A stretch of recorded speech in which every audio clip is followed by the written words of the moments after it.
ಗೌರಿಬಿದನೂರಿನಲ್ಲಿ ಇಂದು ನಡೆದ ಸಾದರ ಹಬ್ಬದ ವೇದಿಕೆ ಕಾರ್ಯಕ್ರಮಕ್ಕೂ ಮುನ್ನ ನಗರದ ವಾಲ್ಮೀಕಿ ವೃತ್ತದಲ್ಲಿ ಸಮುದಾಯದ ಸುಮಾರು 1,000ಕ್ಕೂ ಹೆಚ್ಚು ಮಹಿಳೆಯರು ಪೂರ್ಣಕುಂಭ ಹೊತ್ತು ಮಂಡಿ ಹರಿಯಣ್ಣನವರ ಭಾವಚಿತ್ರ ಪಲ್ಲಕ್ಕಿಯಲ್ಲಿರಿಸಿ ಮಂಗಳ ವಾದ್ಯಗಳು ವಿವಿಧ ಕಲಾತಂಡಗಳೊಂದಿಗೆ ನಗರ ಬಿಎಚ್ ರಸ್ತೆಯ ಮೂಲಕ ಮೆರವಣಿಗೆ ಸಾಗಿದ್ರ. ಮೆರವಣಿಗೆಗೆ ಮಾಜಿ ಶಾಸಕ ಹಾಗೂ ಕನ್ನಡ ಚಲನಚಿತ್ರ ನಟ ಮುಖ್ಯಮಂತ್ರಿ ಚಂದ್ರು ಸೇರಿದಂತೆ ಗಣ್ಯರು ಚಾಲನೆ ನೀಡಿದ್ರ. ಸುಮಾರು 2.5 ಗಂಟೆಗಳ ಕಾಲ ಮೆರವಣಿಗೆ ಮುಖ್ಯ ರಸ್ತೆಯ ಮೂಲಕ ವೀರಂಡಹಳ್ಳಿಯ ಸಮುದಾಯದ ಆವರಣದವರೆಗೆ ಸಾಗಿತ. ಸ್ಥಳೀಯ ಶಾಸಕ ಕೆಎಚ್ ಪುಟ್ಟಸ್ವಾಮಿ ಗೌಡ ಸಮುದಾಯದ ಹಿರಿಯ ಮಂಡಿ ಹರಿಯಣ್ಣನವರ ಭಾವಚಿತ್ರ ಅನಾವರಣಗೊಳಿಸಿ ಪುಷ್ಪಾರ್ಚನೆ ಮಾಡಿದ್ರ. ಈ ವೇಳೆ ಮುಖ್ಯಮಂತ್ರಿ ಚಂದ್ರು ಮಾತನಾಡಿ, ಸಮುದಾಯದ ಸಂಸ್ಥಾಪಕ ಅಧ್ಯಕ್ಷ ಮಂಡಿ ಹರಿಯಣ್ಣನವರ ಜಯಂತಿ ಉತ್ಸವ ಅರ್ಥಪೂರ್ಣ ಮತ್ತು ಅದ್ದೂರಿಯಾಗಿ ಆಚರಣೆ ಮಾಡಿರುವುದು ಈ ಭಾಗದ ಹಿಂದೂ ಸಾಧರ ಸಂಘಟನೆ ಮತ್ತು ಶಕ್ತಿಯ ಪ್ರತಿರೂಪವಾಗಿದೆ ಎಂದ್ರ.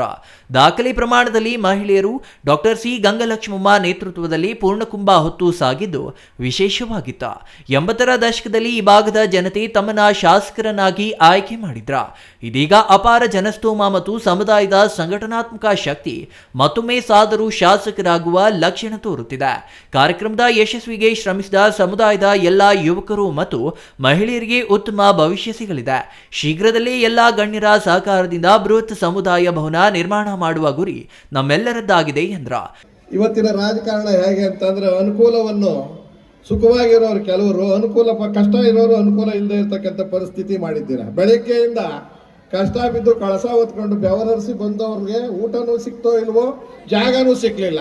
ನೀವೇನು ಅಲ್ಲಿದೆ ಬಂದು ಕುಂತಿರೋರು ಮುಂದ್ಗಡೆ ಬಂದ್ಗಡೆ ಹಿಂದ್ಗಡೆ ಇರೋರಿಲ್ಲ. ಬಹಳ ಬೆನಿಫಿಟ್ ಪಡ್ಕೊಂಡ್ರೆ ಅಂದ್ರೆ ಇವತ್ತು ರಾಜಕಾರಣವೂ ಹಂಗೆ ಆಗಿದೆ. ಏನೋ ಕೆಲಸ ಮಾಡದೇ ಇರೋರು ಸ್ಥಾನದಲ್ಲಿ ಇದ್ದೀವಿ. ನಮ್ಮಂಥವ್ರು ಕೆಲಸ ಮಾಡೋರು ಇನ್ನೂ ವಿಧಾನಸೌಧದ ಆಚೆ ಕಡೆನೆ ಓಡಾಡ್ತಾವ್ರೆ. ಹಂಗಾಗಿ ಬಹಳ ಅರ್ಥಪೂರ್ಣವಾದ ರಾಜಕೀಯದ ಕೆಲಸವನ್ನು ಮಾಡಿದ್ದೀರಾ ನೀವು. ಧನ್ಯವಾದಗಳು. ಗೊತ್ತಿದ್ದು ಮಾಡಿದ್ರೋ ಗೊತ್ತಿಲ್ಲದೆ ಗೊತ್ತಿಲ್ಲ. ನಾನು ಪ್ರತಿಯೊಬ್ಬರ ಹೆಸರು ಹೇಳಬೇಕಾಗತ್ತೆ. ಗೌರವದ ಪ್ರಶ್ನೆ ಹೇಳಲ್ಲ. ಕಾರಣ ಏನಂತಂದ್ರೆ ಆ ಸಮಯದ ಅಭಾವ, ಊಟಕ್ಕೂ ಸಮಸ್ಯೆ ಆಗುತ್ತೆ. ಅದರಿಂದ ಆ ಕಡೆ ಕೂತಿರೋ ಆ ಕಡೆಯವರೇ, ಈ ಕಡೆ ಕೂತಿರೋ ಈ ಕಡೆಯವರೇ, ಮುಂದೆ ಕೂತಿರೋರೆ, ಬಂದಿಲ್ದೇ ಇರೋರೆ, ಬರ್ದವ್ರೆ, ಬೆಡ್ದಿರೋರೆ, ನೊಂದಿರೋರೆ, ಬಿಸಿಲಲ್ಲಿ ಬೆಂದಿರೋರೆ, ಎಲ್ಲರಿಗೂ ಕೂಡ ಆಗೋಯ್ತು. ಯಾರ ಹೆಸರು ಹೇಳ್ಬೇಕಾದಿಲ್ಲ ಅಲ್ವಾ. ನಾನು ಬಹಳ ಕಡೆ ಹೇಳ್ತಾ ಇದ್ದೆ, ಜಾಸ್ತಿ ಉದ್ದನೆ ಭಾಷಣ. ಇವತ್ತು ನಾನು ಅವ್ರ ತರ ಗಂಭೀರವಾದ ಭಾಷಣ ಮಾಡಲ್ಲ. ಮಂಡಿ ಹರಿಯಣ್ಣವ್ರು ಮಾಡಿರೋ ಕೆಲಸಕ್ಕೆ ಮಂಡಿ ಊರಿ ಅವರಿಗೆ ನಮಸ್ಕಾರ ಹಾಕಿದ್ದೀನಿ. ಹಾಗಾಗಿ ಏನ್ ತೊಂದರೆ ಇಲ್ಲ. ನೀವು ಕೂಡ ಅಷ್ಟು ಹೇಳ್ಬಿಟ್ರೆ ಅವ್ರು ಮಾಡಿರೋ ಸಾರ್ಥಕತೆ ಗೊತ್ತಾಗುತ್ತೆ. ಮುಂಚೆ ಹೋಗು, ತಿಥಿ ಮನೆ ಕೊನೆಯಲ್ಲಿ ಹೋಗು, ಸಂಪೂರ್ಣ ರಾಮಾಯಣದಲ್ಲಿ ಆಂಜನೇಯನ ಪಾತ್ರ ಮಾಡಬೇಡ, ಸಭೆಯಲ್ಲಿ ಕೊನೆ ಭಾಷಣ ಮಾಡಬೇಡ ಅಂತ. ಶಾಸಕ ಕೆಎಚ್ ಪುಟ್ಟಸ್ವಾಮಿ ಗೌಡ ಮಾತನಾಡಿ, ಕ್ಷೇತ್ರದಲ್ಲಿ ಯಾರೇ ಶಾಸಕರಾಗಿ ಆಯ್ಕೆಯಾಗಲು ಹಿಂದೂ ಸಾಧರ ಬೆಂಬಲ ಅತ್ಯವಶ್ಯಕ ಎಂಬುದು ಈ ಸಂಘಟನಾತ್ಮಕ ಶಕ್ತಿಯಿಂದ ತಿಳಿಯುತ್ತದೆ. ನಿಮ್ಮ ಬೆಂಬಲದಿಂದಲೇ ನಾನು ಶಾಸಕನಾಗಿ ಆಯ್ಕೆಯಾಗಲು ಸಹಕಾರಿಯಾಗಿದೆ. ಸಮುದಾಯದ ಸಂಸ್ಥಾಪಕ ಅಧ್ಯಕ್ಷ ಮಂಡಿ ಹರಿಯಣ್ಣನವರ ಜಯಂತ್ಯುತ್ಸವವನ್ನು ಅರ್ಥಪೂರ್ಣವಾಗಿ ಆಚರಣೆ ಮಾಡಿರುವುದು ನಿಮ್ಮ ಶಿಸ್ತು, ಸಂಯಮ ಮತ್ತು ಸಂಘಟನಾತ್ಮಕ ಶಕ್ತಿಯನ್ನ ತೋರುತ್ತದೆ ಎಂದ್ರ. ಹಿಂದೂ ಸಾಧರು ಸಂಸ್ಕಾರದಿಂದ ಬದುಕುವ ಜನ ಎಂಬುದು ಮನೆಮಾತಾಗಿದೆ. ಈ ಕಾರ್ಯಕ್ರಮದಿಂದ ಅದು ನಿದರ್ಶನವಾಗಿದೆ. ಸಂಘಟನೆಯ ಜೊತೆಗೆ ಬೆನ್ನೆಲುಬಾಗಿದ್ದು ಸಮುದಾಯ ಭವನ ನಿರ್ಮಾಣಕ್ಕೆ ಸರ್ಕಾರದಿಂದ ಮತ್ತು ವೈಯಕ್ತಿಕವಾಗಿ ಆರ್ಥಿಕ ಸಹಕಾರ ನೀಡುವುದಾಗಿ ಹೇಳಿದ್ರ.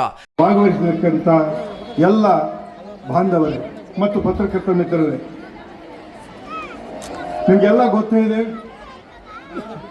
ಸಾಧರ ಸಮಾಜ ಅಂದರೆ ಒಂದು ಸುಸಂಸ್ಕೃತವಾದಂಥ ಒಂದು ಸಮಾಜ ಇದು. ಈಗ ನಾವೆಲ್ಲ ಕೇಳ್ಪಟ್ಟಿದ್ದೀವಿ, ಈ ಕಡೆ ಹೋದರೆ ವ್ಯವಸಾಯ ಮಾಡ್ತಾರೆ, ವ್ಯವಸಾಯ ಒಕ್ಕಲು ಕುಟುಂಬ ಅಂದ್ಬಿಟ್ಟು ಒಕ್ಕಲಿಗರೆಲ್ಲ ಏನಂತಾರೆ, ನಮ್ಮ ಸಮಾಜಕ್ಕೆ ಸಂಬಂಧಪಟ್ಟವರು ಅಂತಾರೆ. ಈ ಕಡೆ ಹೋದಾಗ ಲಿಂಗಾಯತ ಏನು ಮಾಡ್ತಾರೆ, ಮಾಂಸಾಹಾರ ತಿನ್ನಲ್ಲ, ಇವರೆಲ್ಲ ನಮಗೆ ಸಂಬಂಧಪಟ್ಟವರು ಅಂತಾರೆ. ಆದರೆ ಇವೆರಡೂ ತಪ್ಪು. ಸಾದರ ಸಮಾಜ ಅನ್ನೋದು ಒಂದು ವಿಶಿಷ್ಟವಾದಂಥ ಸಂಪ್ರದಾಯ ಇಟ್ಕೊಂಡು ಬಂದಿರತಕ್ಕಂಥ ವಿಶಿಷ್ಟವಾದಂಥ ಸಮಾಜ ಇದು. ಅದನ್ನು ಮಂಡಿ ಹರಿಯಣ್ಣಂಥ ಹಿರಿಯರು ಕೂಡ 120 ವರ್ಷಗಳ ಹಿಂದೆನೇ ಈ ಸಮಾಜಕ್ಕೆ ಒಂದು ಬುನಾದಿಯನ್ನು ಹಾಕಿಕೊಟ್ಟಂಥವ್ರು.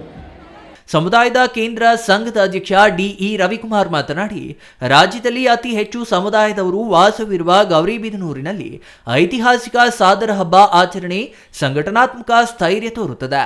ಸಮುದಾಯದವರು ಕೃಷಿಯ ಮೇಲೆ ಅವಲಂಬಿತರಾಗಿದ್ದರೂ ಮಕ್ಕಳಿಗೆ ಉತ್ತಮ ಶಿಕ್ಷಣ ಕೊಡಿಸುತ್ತಿರುವುದು ಶ್ಲಾಘನೀಯ ಎಂದರು. ಇನ್ನು ಈ ಸಂದರ್ಭದಲ್ಲಿ ಮಾಜಿ ಶಾಸಕ N H Shivashankar Reddy, C R Narasimhamurthy, N M Ravinarayana Reddy, P N Keshavareddy, captain M M Harish, Ravishankar, R Venugopal ಮಾತನಾಡಿದ್ರ. ಇನ್ನು ಕೇಂದ್ರ ಸಮಿತಿ ಉಪಾಧ್ಯಕ್ಷ ರವಿಶಂಕರ್ ವಿದ್ಯಾಬಂಧು ಕಾರ್ಯಕ್ರಮಕ್ಕೆ ಚಾಲನೆ ನೀಡಿದ್ರ. R Manjunath, CTV news, Gauribidanur.